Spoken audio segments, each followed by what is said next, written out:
चालू। हाँ प्रिय विद्यार्थी, एक बार ऑनलाइन क्लासेज में आपका फिर से स्वागत है। पिछली पार्ट में हमने क्रियाएं कंप्लीट कर ली थी।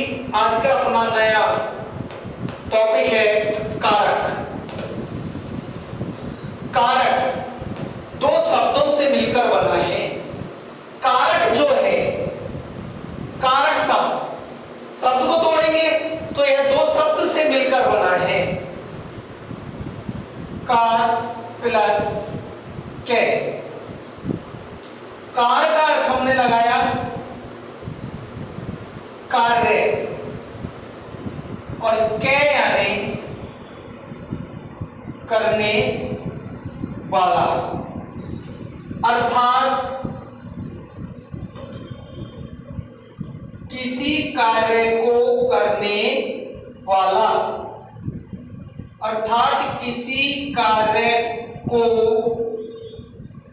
करने वाला कारक कहलाता है। कारक कहलाता है। ये एक शाब्दिक अर्थ हुआ इसका, क्योंकि ये कार जो शब्द आया है वो क्री धातु से आया है। क्री धातु का अर्थ होता है करना, यानी क्री धातु। कौन सी धातु है? क्री धातु।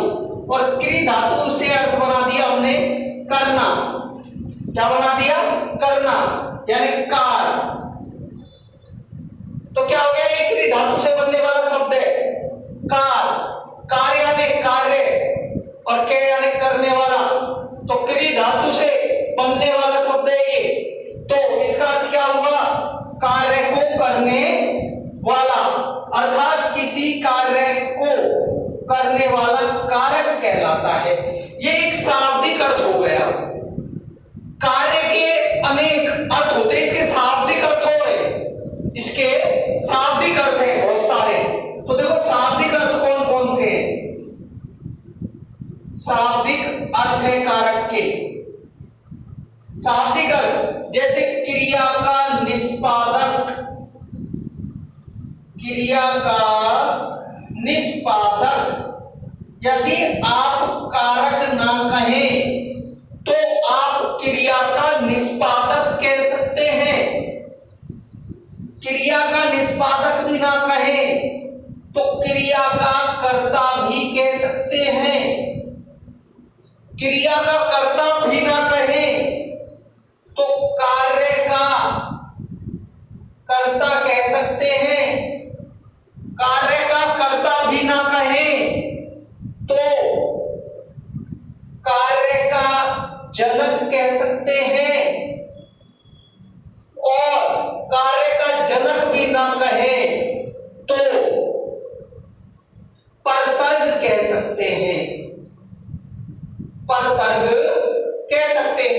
ये एक शाब्दिक अर्थ हो गए इनके, कि कार्य को करने वाला एक तरीके से क्या कहलाता है? कारक। ऐसे ही शाब्दिक अर्थ, शाब्दिक अर्थों में क्या आ जाएगा? क्रिया का निष्पादक, क्रिया का कर्ता, कार्य का कर्ता, कार्य का जनक या परसर्ग कह सकते हैं। बात है अब व्याकरणात्मक अर्थ की, यानी परिभाषा की, कि कारक की व्याकरणात्मक परिभाषा क्या है। ये तो शाब्दिक रूप था इसका। क्या था? शब्द को तोड़कर हमने निकाल दिया, शब्द को तोड़कर हमने अर्थ निकाल दिया। लेकिन इसकी वास्तविक डेफिनेशन, इसकी परिभाषा क्या होगी? वास्तविक परिभाषा यानी डेफिनेशन, व्याकरणात्मक तरीके से इसकी परिभाषा होगी कि संज्ञा या सर्वनाम का वह रूप जिसका सीधा संबंध क्रिया से जाना जाता हो। संज्ञा या सर्वनाम का वह रूप जिसका सीधा संबंध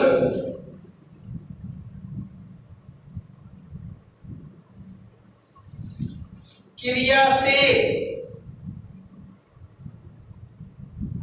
जाना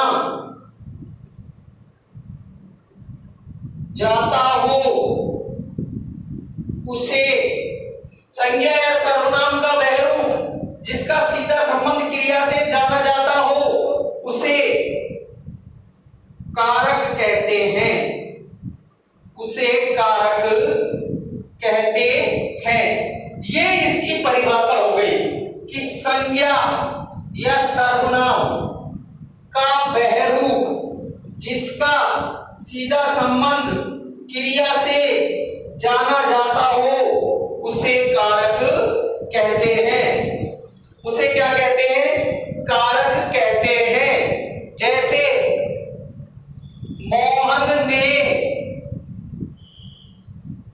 उदाहरण, मोहन ने पाठ पढ़ लिया। मोहन ने पाठ पढ़ लिया, क्रिया के साथ सीधा संबंध, संज्ञा या सर्वनाम का सीधा संबंध। तो संज्ञा कौन है यहां? मोहन, या इसकी जगह कोई सर्वनाम शब्द रख दे और इसका सीधा संबंध किससे है? क्रिया से। ये क्या है यहां पे? क्या है? मोहन संज्ञा शब्द है और ये क्या है? क्रिया। सीधा संबंध हो रहा है कि मोहन कार्य कर रहा है। यहां कौन कार्य कर रहा है? मोहन। मोहन कर रहा है पढ़ने का। क्या करने का? पढ़ने का। तो सीधा संबंध हो गया मोहन का किससे? पढ़ने से। तो मोहन क्या है? संज्ञा, और पढ़ना क्या है? क्रिया। इस तरह जिसका सीधा संबंध हो वो क्या होता है? कारक। तो यहां कौन है? मोहन का सीधा संबंध है किससे? पढ़ने से। किससे है? पढ़ने से। तो जहां सीधा संबंध हो क्रिया से वो क्या कहलाता है? कारक कहलाता है। क्या कहलाता है? कारक। कारक पढ़ने से पहले दो तीन बातें हैं वो आपको जानना बहुत जरूरी है। सबसे पहली बात है कि विभक्ति किसे कहते हैं। नई चीज है बिल्कुल आप लोगों के सामने।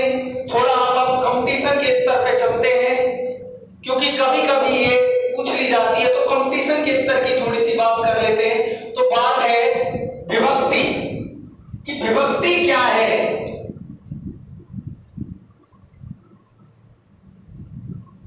विभक्ति थोड़ा सा कारक के टॉपिक में थोड़ा सा अंतर कर दिया है हमने।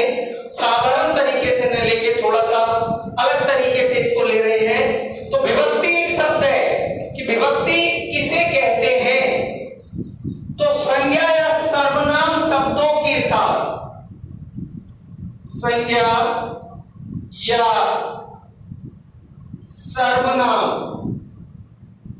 संज्ञा या सर्वनाम शब्दों के साथ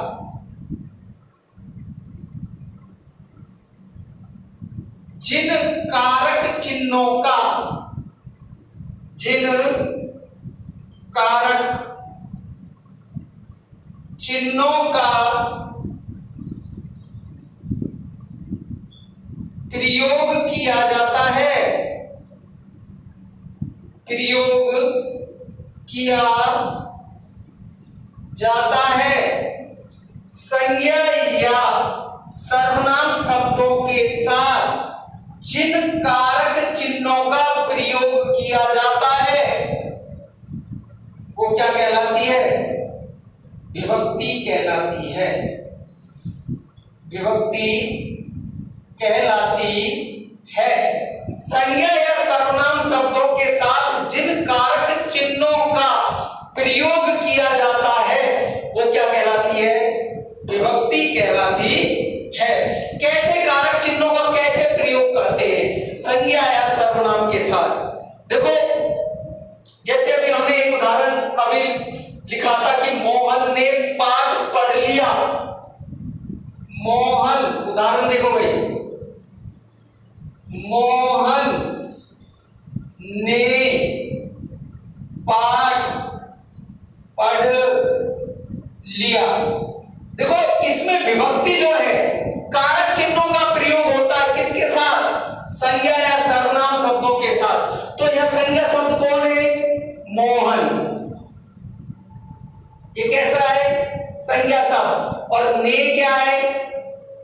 कारक चिन्ह। ने क्या है? कारक चिन्ह। ने क्या है? कारक चिन्ह। तो मोहन के साथ किसका प्रयोग हुआ? कारक चिन्ह का प्रयोग हुआ। अर्थात मोहन कौन है? संज्ञा। संज्ञा के साथ किसका प्रयोग हो रहा है? ने का प्रयोग हो रहा है। तो जब संज्ञा या सर्वनाम शब्दों के साथ जिन कारक चिन्हों का प्रयोग किया जाता है उसे क्या कहते हैं? विभक्ति। तो मोहन ने, ये तो हो गया संज्ञा का। चलो एक और सर्वनाम का देखते हैं। सर्वनाम का उदाहरण देखते हैं। जैसे मुझसे पाठ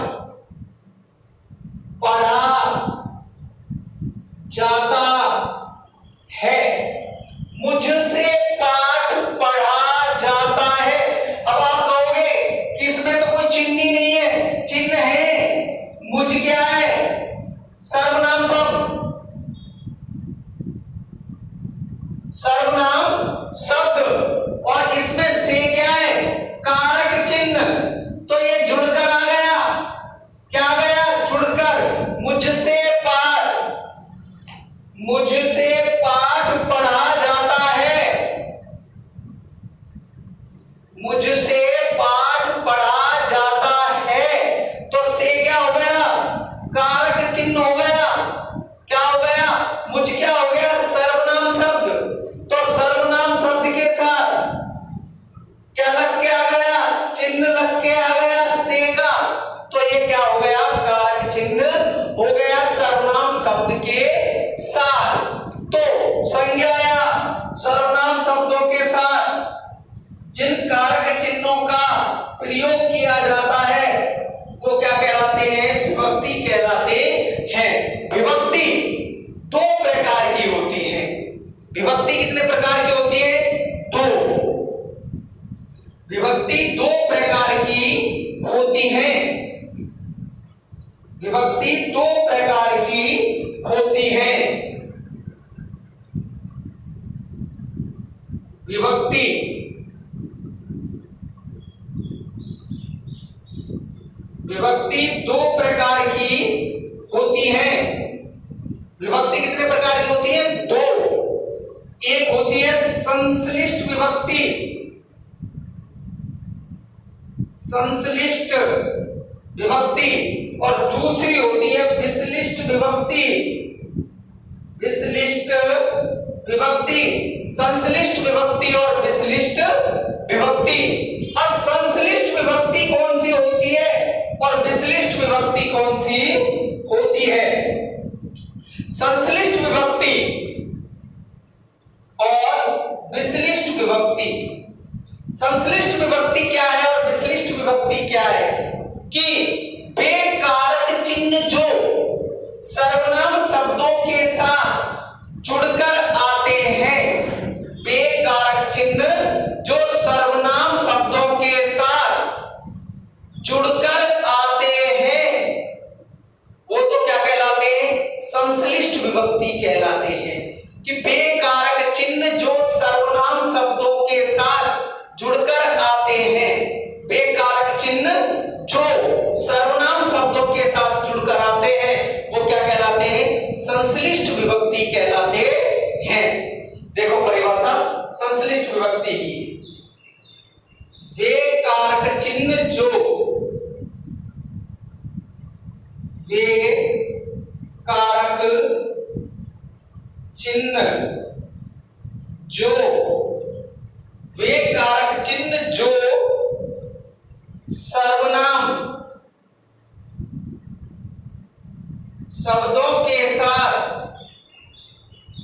सर्वनाम शब्दों के साथ जुड़कर आते हैं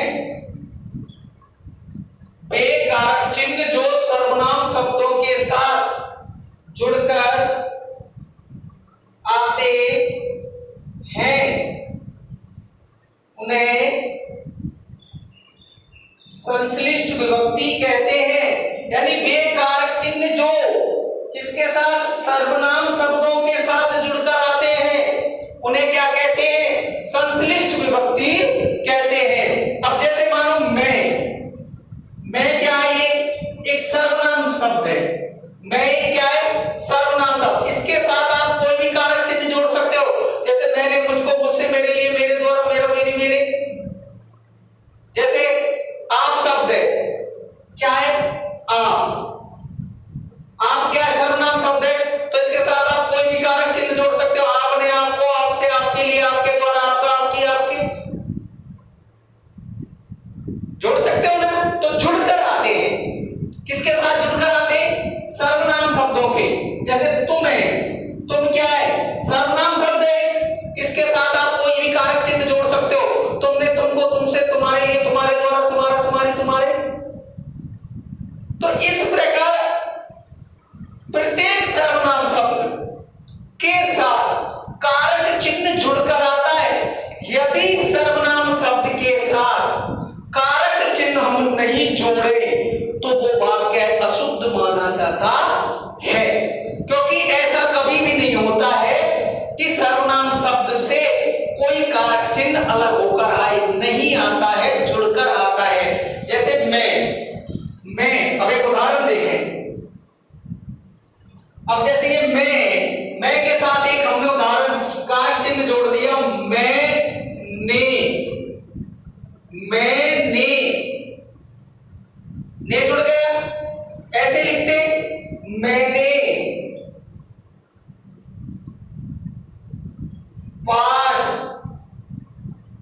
पढ़ लिया था। मैंने पाठ पढ़ लिया था।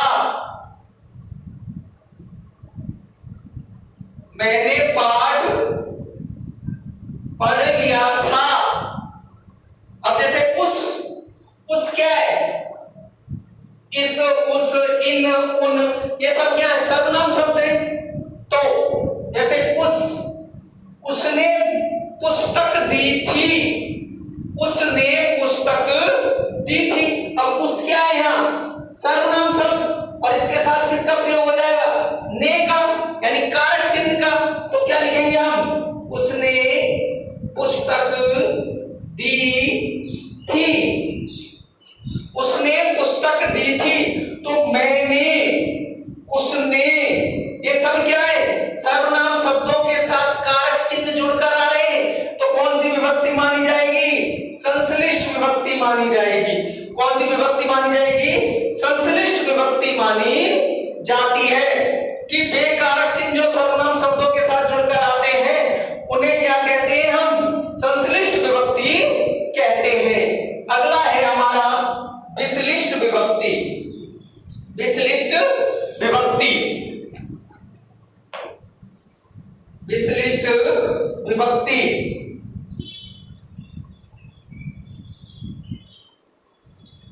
विश्लिष्ट विभक्ति विश्लिष्ट विभक्ति की परिभाषा देखेंगे आप। विश्लिष्ट विभक्ति की परिभाषा, वे कारक चिन्ह जो, वे कारक चिन्ह जो संज्ञा शब्दों से अलग होकर आते हैं, संज्ञा शब्दों से अलग होकर आते हैं। वे कारक चिन्ह जो संज्ञा शब्दों से अलग होकर आते हैं उन्हें विश्लिष्ट विभक्ति कहते हैं। यानी सर्वनाम शब्दों के साथ तो कारक चिन्ह क्या हो रहे थे, जुड़कर आ रहे थे। सर्वनाम शब्दों के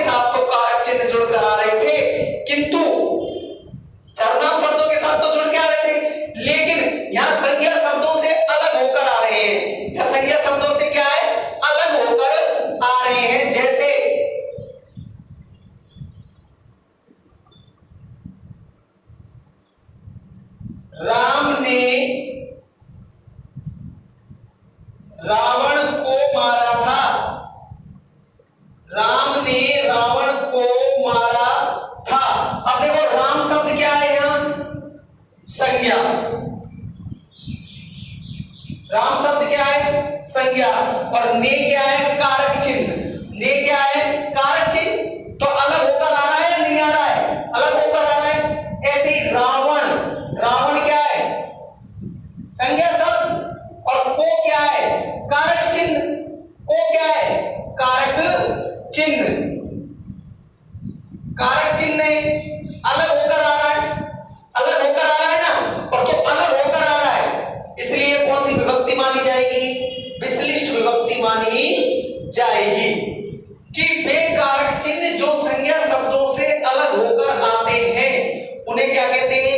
विशिष्ट विभक्ति कहते हैं। और वे कारक चिन्ह जो सर्वनाम शब्दों के साथ जुड़कर आते हैं वो क्या कहलाते हैं? संश्लिष्ट विभक्ति। जैसे मोहन ने सोहन के, मोहन ने सोहन के कान में, मोहन ने सोहन के कान में लकड़ी घुसाई। लकड़ी घुसाई। मोहन ने सोहन के कान में लकड़ी घुसाई। तो मोहन क्या है यहां? संज्ञा शब्द। ने क्या है? कारक चिन्ह। सोहन क्या है? संज्ञा शब्द। के क्या है? कारक चिन्ह। कान क्या है? संज्ञा। में क्या है? कारक चिन्ह। तो अलग होकर, अलग है ना, अलग है ये सब संज्ञा शब्दों से। कारक चिन्ह क्या है? अलग होकर आ रहे हैं। अलग होकर आ रहे हैं तो इसलिए कौन सी मानी गई है? विशिष्ट विभक्ति मानी गई है। तो जो अलग होकर आते हैं वो तो होते हैं विशिष्ट, और जो जुड़कर आते हैं वो होते हैं संश्लिष्ट। अब बात आती है कि कितने कारक हैं हिंदी में और कितने विभक्ति चिन्ह। तो कारक 8 हैं अपने हिंदी में। हिंदी में कारक 8 होते हैं। देखें कौन कौन से हैं। हिंदी में कारक 8 होते हैं। इधर लिखेंगे कारक और इधर लिखेंगे चिन्ह, यानी विभक्ति चिन्ह। तो कारक और ये हो गए विभक्ति चिन्ह। तो सबसे पहला कारक है अपना कर्ता कारक, जिसका विभक्ति चिन्ह है ने। कौन सा चिन्ह है? ने। दूसरा है कर्म कारक, चिन्ह है को। चिन्ह कौन सा है? को। तीसरा है करण कारक, चिन्ह है से। से। और दूसरी बात सुने अब, से और से के साथ दूसरा चिन्ह यहां लग जाता है के द्वारा। के द्वारा भी इसका क्या है? एक चिन्ह है। तो ध्यान रखना, करण कारक का विभक्ति चिन्ह से और के द्वारा। से और के द्वारा। संप्रदान, संप्रदान का विभक्ति चिन्ह के लिए। के लिए। संप्रदान के लिए। अगला है अपादान कारक। अपादान कारक से अलग, से अलग, यानी पृथक। पृथक के लिए। किसके लिए? पृथक के लिए, अलग होने के लिए।